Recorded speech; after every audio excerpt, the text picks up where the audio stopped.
আমি নতুন সরকারের পরামর্শ দিতে চাই, যারা ধর্ষণ মামলার অভিযুক্ত আসামি জি। তার সাক্ষী প্রমাণিত হবে। আসসালামু আলাইকুম। জি, আপনি অনুমতি দিলে আপনার সঙ্গে একটু কথা বলতাম। বলো বাবা। যাক, অসংখ্য ধন্যবাদ। অসংখ্য ধন্যবাদ যে আপনি কথা বলার সুযোগ করে দিলেন। তো সর্বপ্রথমে জানতে চাচ্ছি আপনি কেমন আছেন? ভালো আছে। ভালো আছেন। যাক, আলহামদুলিল্লাহ যে আল্লাহ পাক আপনাকে ভালো রেখেছে।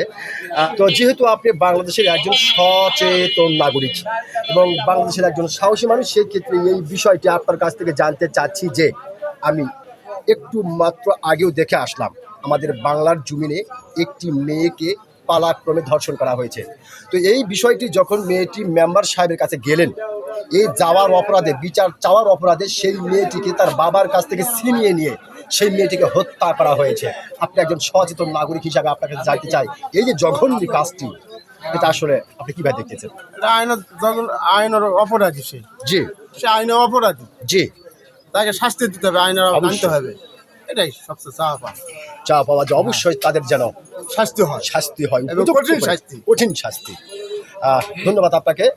তবে যেহেতু আমাদের বাংলাদেশের নতুন সরকার গঠন হলো, তো সেই ক্ষেত্রে আপনি একজন বাংলাদেশের সচেতন নাগরিক হিসাবে এই যে ধর্ষণগুলি হচ্ছে, এই বিষয়ে আপনি নতুন সরকারকে কিছু একটি পরামর্শ দিতে পারেন।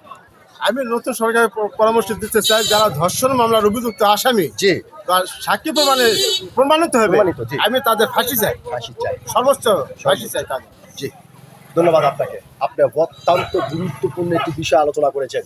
আমাদের বাংলাদেশে এইরকম ধর্ষকদের যদি প্রকাশ্যে ফাঁসি দেওয়া হয়, তাহলে আমাদের মনে হয় যে পরের দিন থেকে তারা সাউথ আফ্রিকা থেকে হজ করে আসবে, কেউ আর ধর্ষণ করার কথা ভুলেই যাবে। ভুলে যায়। ধন্যবাদ আপনাকে, অসংখ্য ধন্যবাদ।